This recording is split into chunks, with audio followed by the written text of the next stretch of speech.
Hello, I'm Brian Tracy, and a question that I'm often asked in my hundreds and hundreds of sales seminars is what's the difference between consultative selling and normal selling?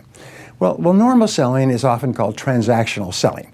It's like you go up to the newspaper stand, you buy a newspaper, you pay them a certain amount of money, and you walk away. Sometimes we call on customers and we make a sale, and they receive the product or service, and they thank you, and they pay you, and they walk away. A consultative salesperson, however, is different. A consultative salesperson sees themselves as a consultant, and a consultant has certain special qualities that make them different. One is consultants are professionals. They are people who are looking for people who have problems that they can solve with their product or service. Consultants are very focused on results, especially financial results. When I built my network of professional training facilitators worldwide, I taught them that their job is profit improvement. Their primary job is to go into a company and talk to the decision makers and find out how they can use their service to help their company to achieve or improve their financial results. So we say you are financial improvement specialists. One of the things that consultants do is when they look at their clients, they think about their clients in terms of the long term. They see their clients as friends. They see their clients as people that they will work with for months and even years in order to help them to improve their lives and work with their special qualifications. Now, how does a consultant consult?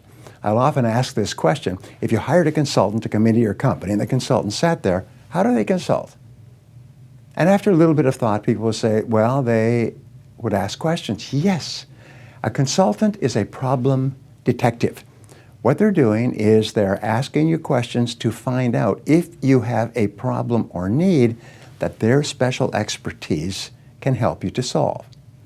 It's sort of like if you go to a doctor. The first thing that a doctor does is a complete examination.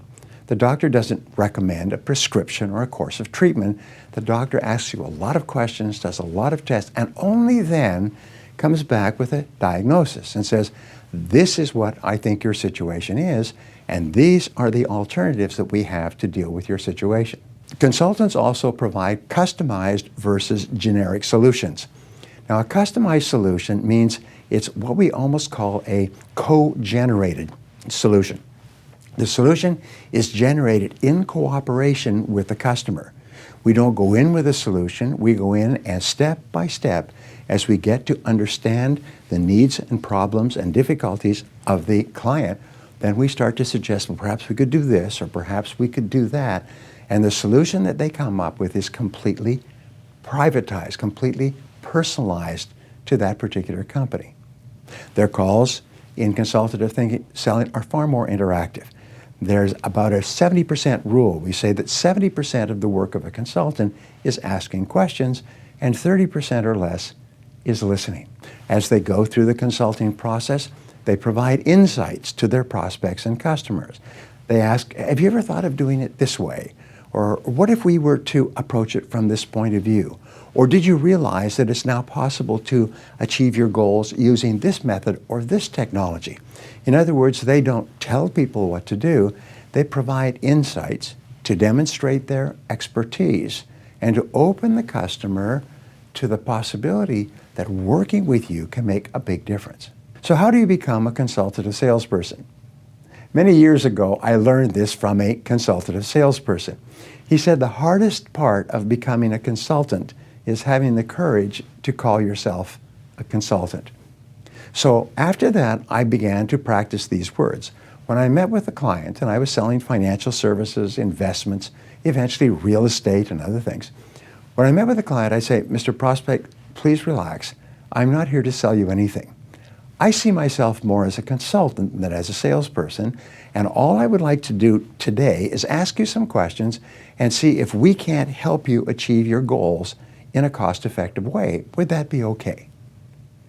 And always I found that people accept you at your own evaluation of yourself. If you tell the person you're a consultant, they accept you as a consultant. And then they wait to see if you perform as a consultant. And when you start to ask questions and take notes and ask follow-up questions and give the client lots of opportunity to talk about their problems and difficulties as they relate to your services. They see you as a consultant, and they become wide open to accepting your advice. Now, if you want to become a consultative salesperson, you have to take action. So what is the one action that you can take immediately based on what we've just talked about in this session to become a more perceived consultant in every customer interaction? Please leave a comment below. And until next time, remember that you are responsible for your success.